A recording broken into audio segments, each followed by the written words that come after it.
Hey, Pod people, how we doing out there? Coming at you with another episode of Pod of the Week. Coming at you with Kubarus White Tiger this week. But first, I want to talk a little bit about humidity and moisture in your bins. I get asked questions about this pretty often, about how often should I be moistening my bins. Okay, so check this out. It really depends on where you live, the environment in the room, so on and so forth. Like, for instance, previously, before I moved into the Pod Solo she shed out here, I had all my bins in the house, in a room in the house. Didn't have a lot of circulating air. So I was on a 4-day cycle inside the house. I had 4 racks of bins each day. I would feed and moisten one of the racks of bins, and it kept things on a 4-day cycle. Kind of broke up my work to where I only had to work on things a little bit each day. It worked out. So moved things out here to the Pod Solo facility out here, and I have to run AC all day long out here in this small environment. So there's air, moisture, movement going on, as well as I had to use fans in order to circulate that cooler air so it doesn't have dead spots right in front of the AC. So there's a lot more air circulation in the room. Smaller environment, it dries out the air. So now I'm running a humidifier out here in order to try to cut back on the moisture loss that way. But I am still having to do double time on my moisture. So I'm moistening every other day. So I've split my racks to where I'm doing half of my bugs this day and half the bugs the next day in order to kind of break up the work once again. But I'm doing double the work. Obviously, I'm only feeding still on that 4-day cycle, so I'm not overfeeding. But I'm having to moisten twice as often in order to keep the moisture level in their bins that is appropriate for each isopod species or morph. So you really have to take that into effect, or into consideration rather, when you're thinking about how often you need to do your bins. So really, you need to be watching your bins, watching your isopods and how things are looking to you. If you live in a really arid area, you might be moistening your bins every single day. If you live in a more humid area, don't have a lot of air circulation in your home or the room that they're in, you might be moistening once a week, you know. So I kind of wish that were so in my case, because it's a lot of work to have to do all this every stinking day. But that's part of the job.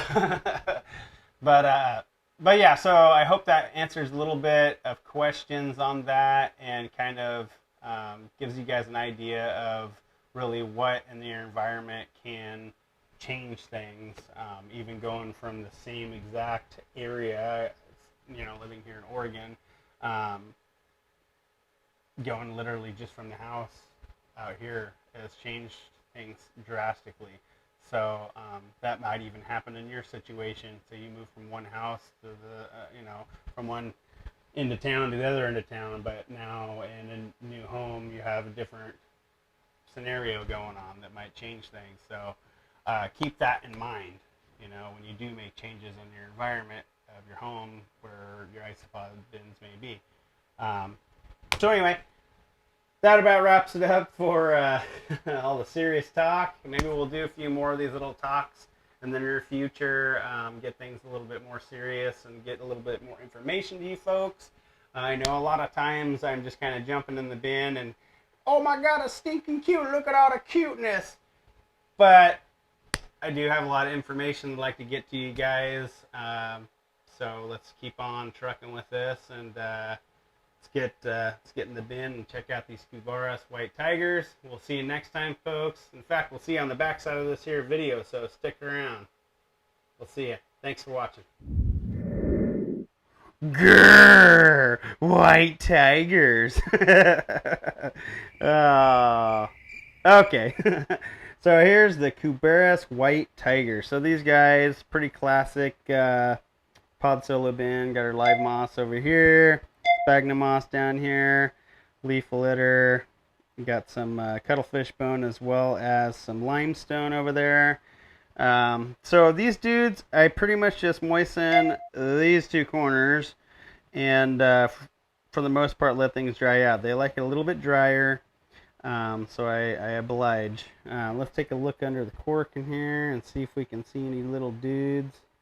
There's an adult, a little juvenile, lots and lots of springtails. Got some food underneath there. Let's look underneath this cork. There's some more adults, more juveniles. So these dudes are one of my favorites because they love their little cottontail. They remind me of a little cottontail rabbit. So, oh my goodness, they're so cute. These dudes take a while to reproduce, at least in my case, in my experience. I got these dudes, in fact, I think there's might have even been an unboxing video, if I remember right, back in like January, and I just finally started seeing Mankai like last month. So it took quite a while, and they were actually pretty small actually when I got them. So it took a long time for them to grow to an adult size to even get to the maturity level to be able to reproduce. But they're reproducing for me now, so I'm hoping maybe around the end of this year might have these guys available on the website. But slow growers, slow breeders. So we'll see. So keep an eye out towards the end of the year, and we'll see where it takes us. So that wraps it up in here. Hey, Pop people, what'd you think about those Cubaris White Tigers? Drop it in the comment section below what you thought about those guys. I think they're pretty cute with their little cottontail, white tail there.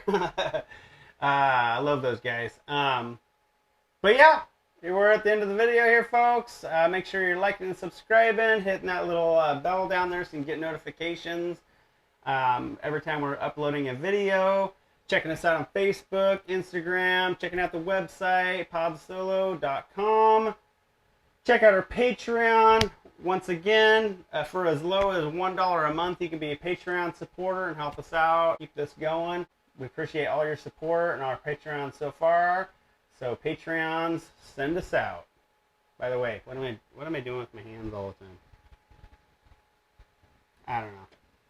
We'll see you, folks.